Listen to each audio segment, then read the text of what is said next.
awareness that the way that we get treated and the experiences that we have in our life are either for us, because of us, or we lose our power or lose our creativity in the sense as a creator within by saying they did this and he did that to me and it's his fault and they're to blame.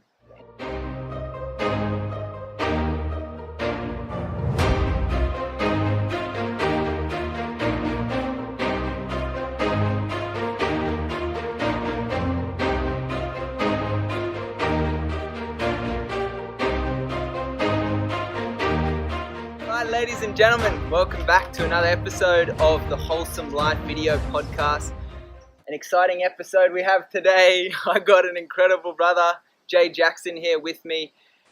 We first met probably about 3 years ago now in the remote islands of Sulawesi, Indonesia. This man has been an inspiration in my life. He's transformed my life in so many ways, and I'm so excited to share with you what he's got to offer. He's now a leading local permaculturist, changing landscapes, building communities. He's a dynamic facilitator, and he's a incredible father to an incredible, beautiful young daughter. So just like to introduce you to Jay Jackson from Organic Motion, everybody. Here he is.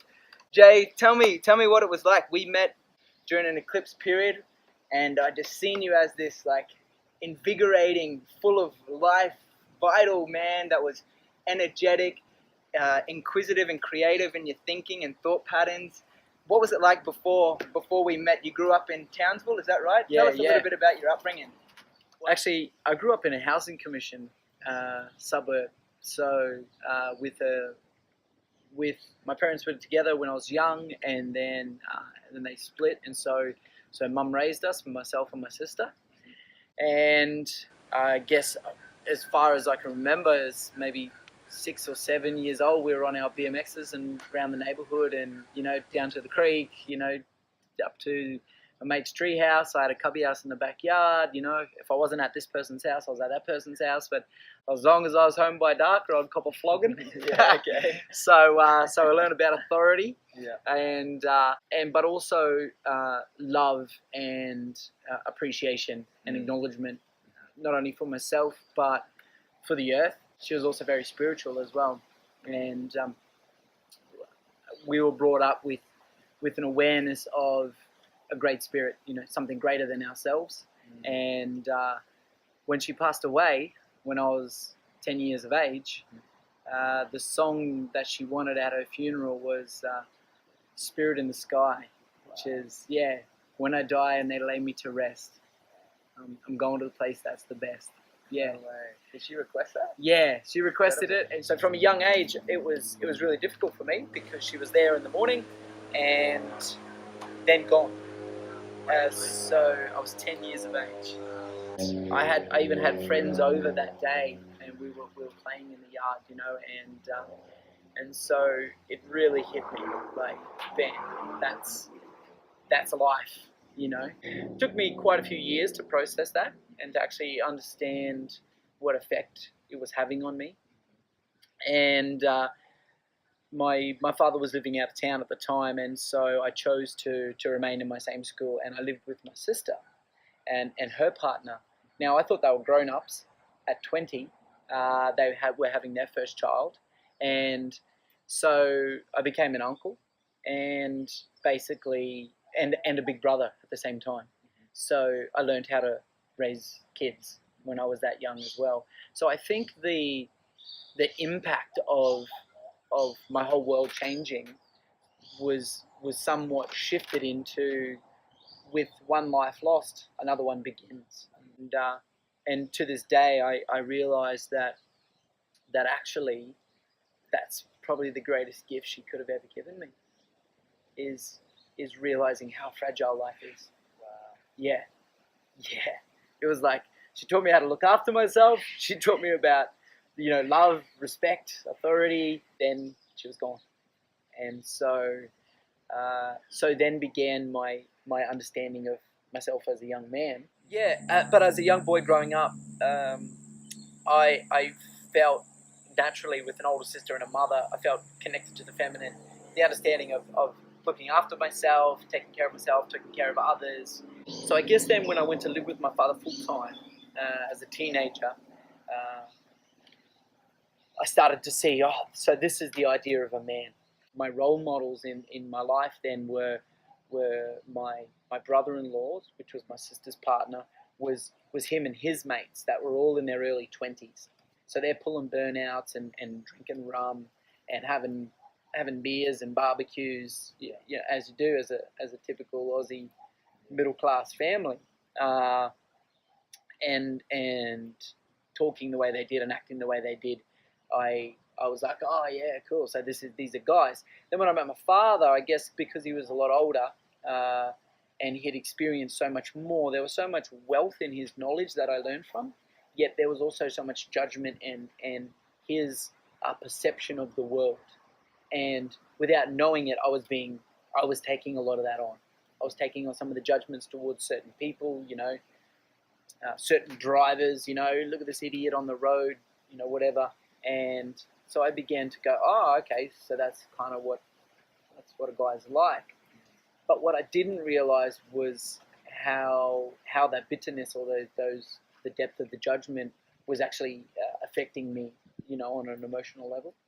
And so then I started to, I guess, treat him the way that he was treating people, right? Wow. And I started to rebel, naturally. And I was a teenager. I wanted to do my own thing. And to him, that's not how it should be.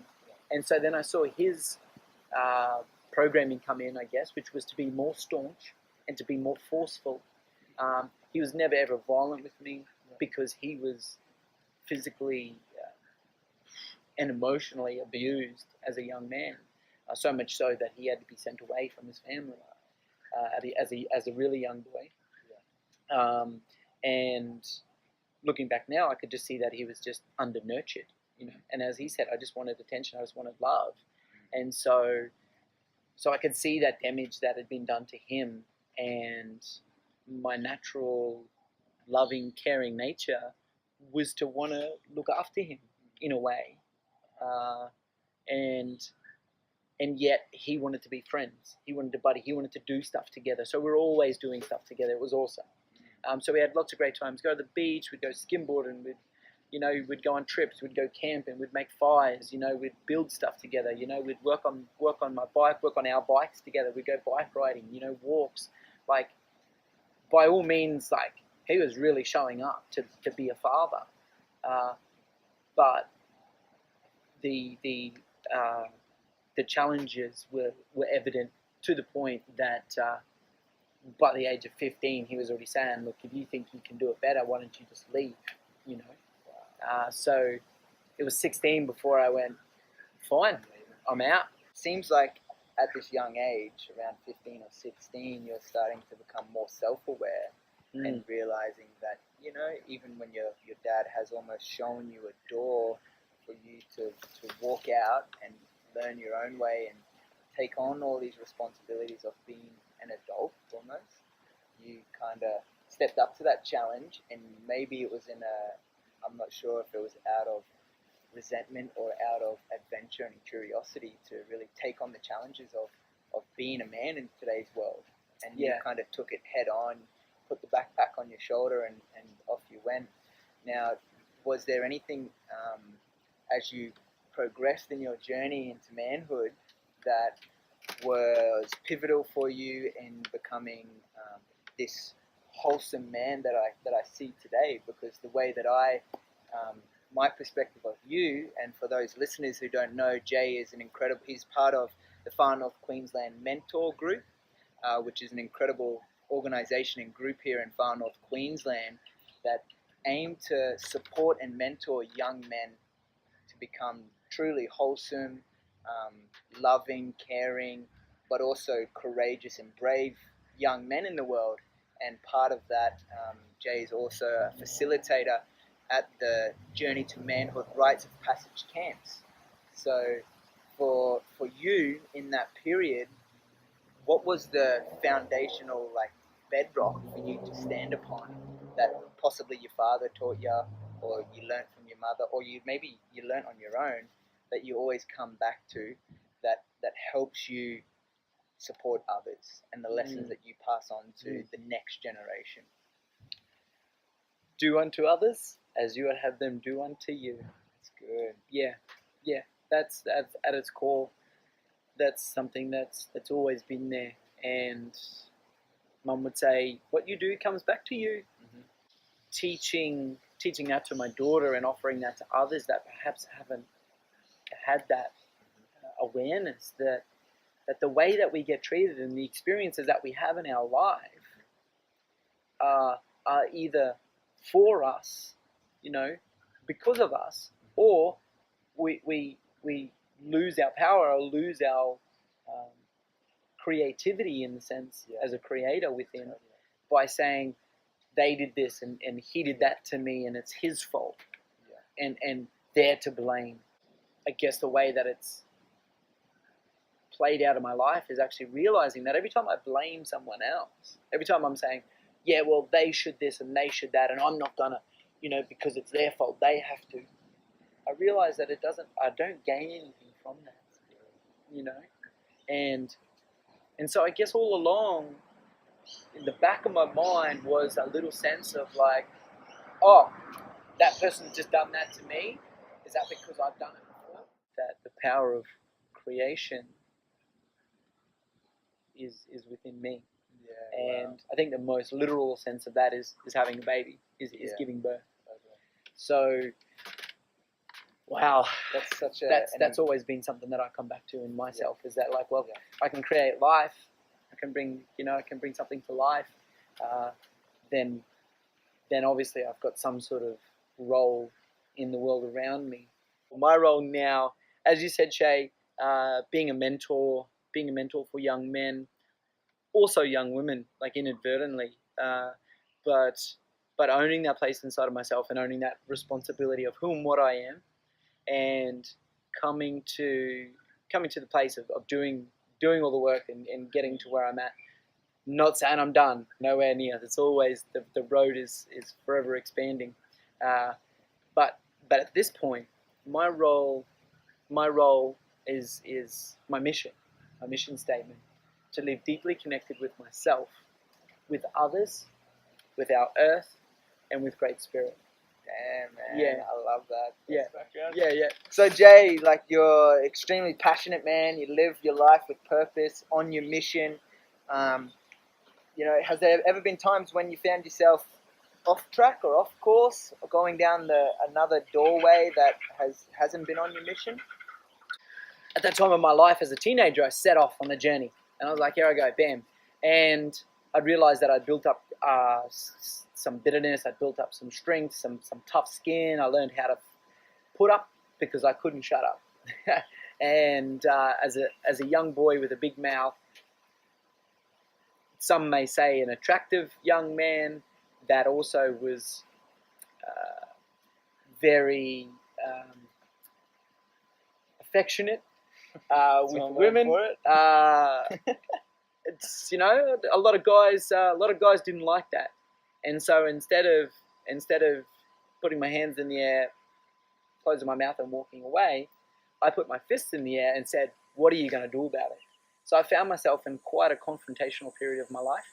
I was very rebellious. I started to rebel authority, and the adventure that I thought that I was about to embark on in life, after a few years, and the party scene as well, I actually began that I realized I was having a bit of a fight with the world, and it was like, this isn't the way that it should be. It needs to be different, right? And so what I was expressing was fight, and so I was experiencing that, and I started to go off track, and won't go into details, but basically it got to the point where I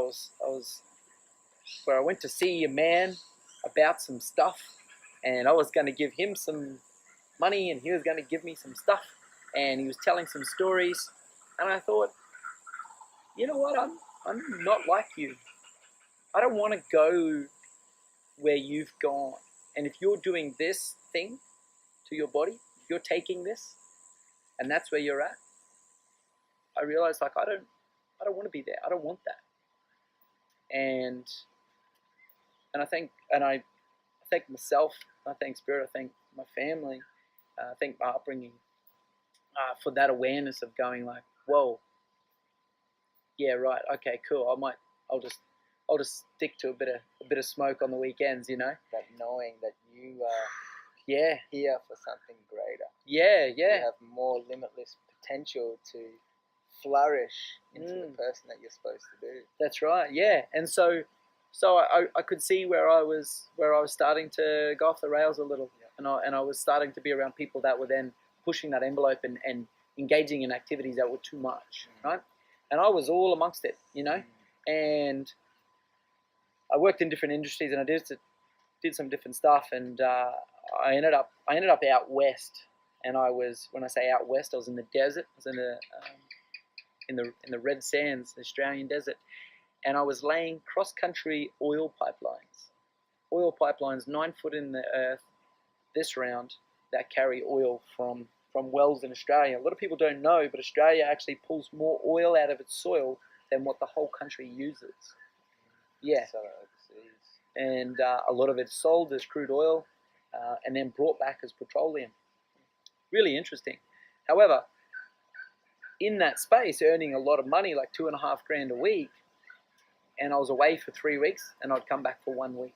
I was going through a lot of challenges, I should say, and I could see that I was like, something's got to shift, something's got to change, you know, like, because all these challenges I'd learnt in my life are turning points. And I'd been with my partner for several years at that stage, and I was 24, I was doing this, and then 25, and we said, oh, well, it's the next stage of our life, you know, we haven't talked about family, haven't talked about kids, and then next thing we know, there's a baby on the way. And you know, so many more stories just in that. I think that's a whole interview just about a man coming to terms and accepting and dealing and choosing to be a father, to bring life into the world, you know. I went through a lot of internal questioning and challenging and readjusting and testing, let alone what I was going through in the relationship, and then the baby. And changed my life.